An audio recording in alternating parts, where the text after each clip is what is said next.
I was raised by a single mom, and we were not really well off. But we were content with what we had.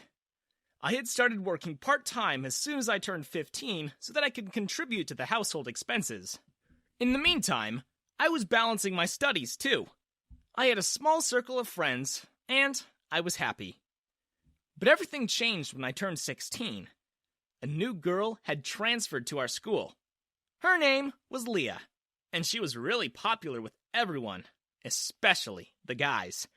It didn't come as a surprise because, well, she was smart and pretty. I was attracted to her too, but I didn't really think that she'd ever talk to me. Leah was quite famous for being cold-hearted and standoffish. Many guys had asked her out, but she had rejected them all. "Man, she might be pretty, but she's rude," a guy who had been recently rejected by her complained to me. I frowned. "Are you just saying that because she rejected you?" "No way!" he protested immediately. "I'm just telling you about her true personality. You'll know once you talk to her.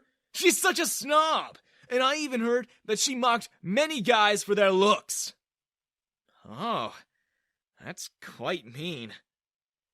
I wasn't sure if I could believe what he was saying. I tried not to judge people before getting to know them. And, as I said, even though I was interested in Leah, I didn't think she'd even look my way. But fate had different plans. One day, I kept my phone in the locker and forgot to take it back while leaving, so I had to go back to the school in the evening. It was already dark out, and the school building looked quite scary, to be honest. I quickly made a dash for my locker and grabbed my phone. But before I could leave, I heard a girl's voice. "Help! The door is locked! Someone, please, help!" I was shocked for a moment. What was going on? The voice screamed for help again, and then I heard some strange noises. I quickly followed the sound and ended up in front of the girls' washroom. Without wasting another moment, I kicked the door open and came face to face with Leah. She immediately jumped into my arms and started crying. "Oh, thank God! I thought I'd have to stay here the whole night!" she sobbed. I started hesitantly, but then I realized that this wasn't the time to get awkward. She was probably very scared. I rubbed her back gently.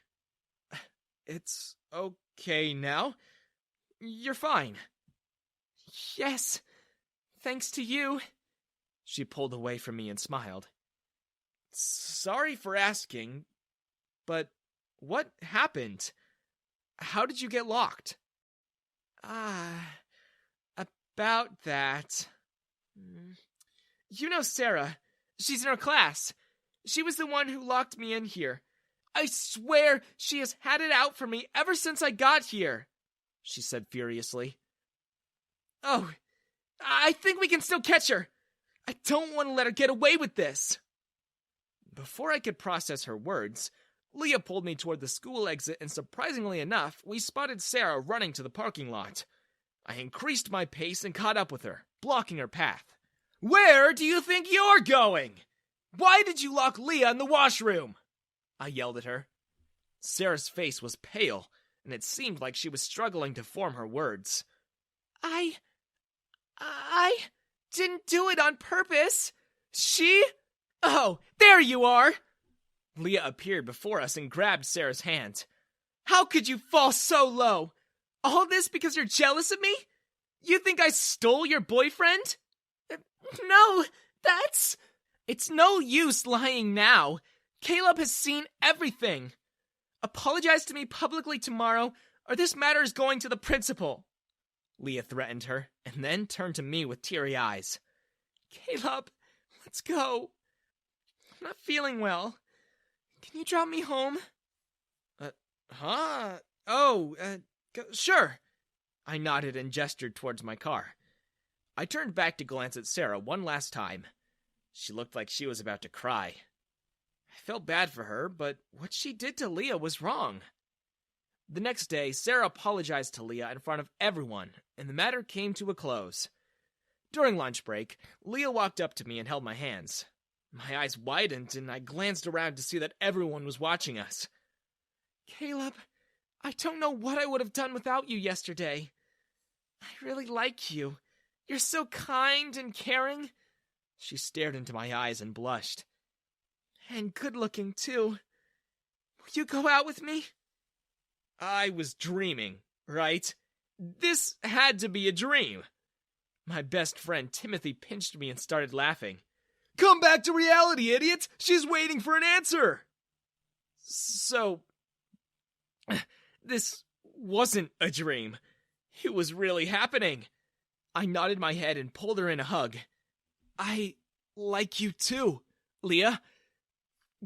I'll gladly go out with you.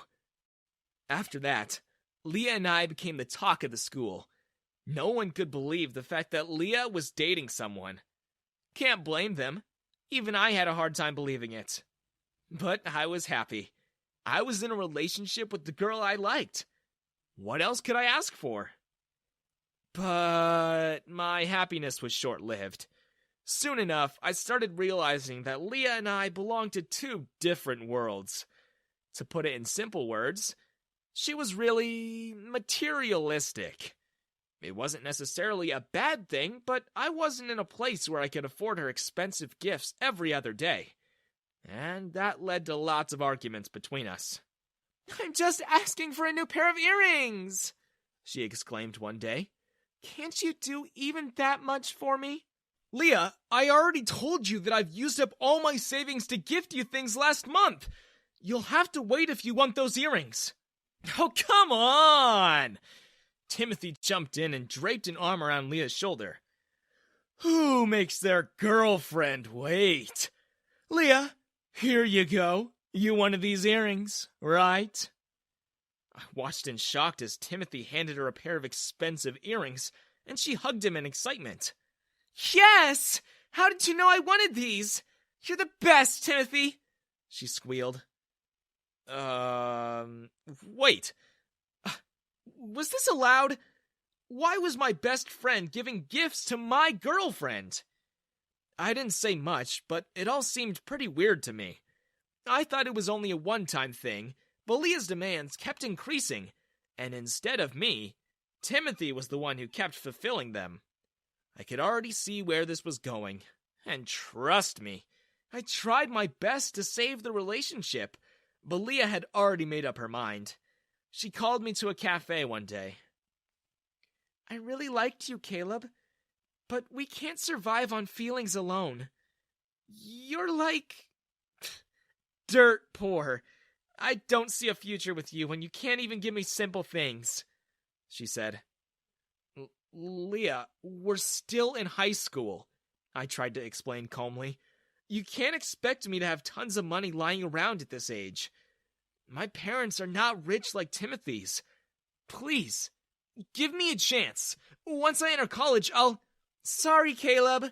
She cut me off and stood up. I'm already seeing Timothy. I just wanted to end things with you today. Goodbye. She turned around and left without sparing me a single glance. I sat there in shock. She was already seeing Timothy before we even broke up?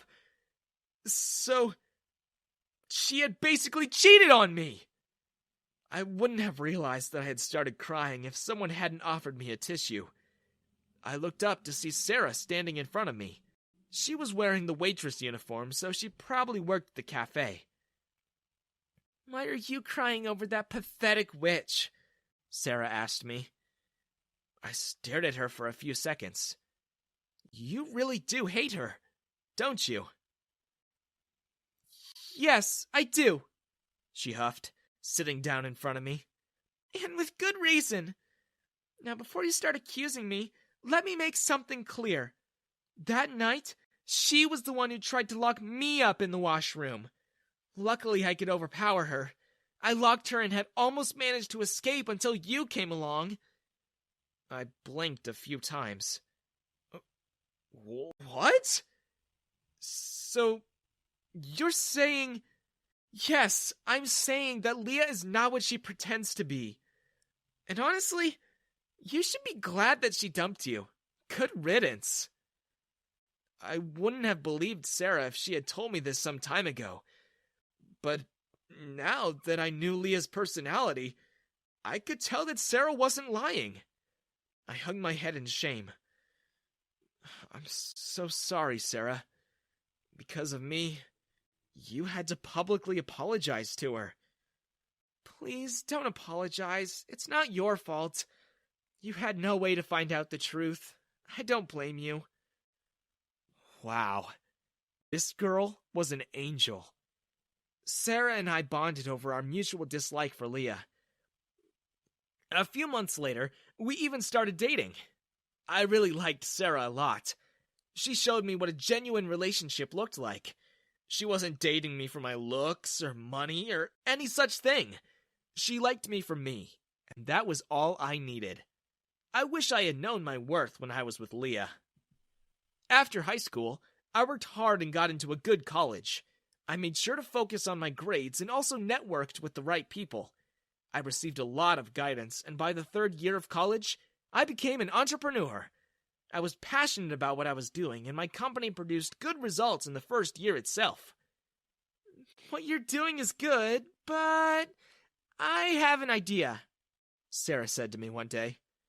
And the next thing I know, my company's popularity had blown up overnight, and the demands for the goods were increasing beyond the production capacity. Sarah had launched a social media campaign, and somehow all the posts had gone viral. In just a few weeks, I became a millionaire. Truly, Sarah was a blessing in my life. Sarah and I were enjoying our newfound success when one day we received a wedding invite from none other than Leah. Guess who she was getting married to? Yup, my ex-best friend, Timothy. I was sure she wanted drama. Otherwise, why would she invite me? Well, I had to give her what she wanted, so I went to the wedding. "Oh, Caleb!" she exclaimed when she saw me. "It's so good to see you after so long. You haven't changed at all, huh?" She chuckled. "Are you still short on money? I can cover the expenses of your journey if you'd like." She said it loud enough for everyone to hear. Timothy snickered beside her. "How generous of you, Leah," I smiled. "But first, let me give you your wedding gift." I gestured for my assistant to come in. Leah's jaw dropped to the floor when I handed her a blank check with my signature. "Heard that you drained Timothy's financial assets with your spending habits, and you two are in huge debt now. Since I believe in charity, I'll be leaving this to you.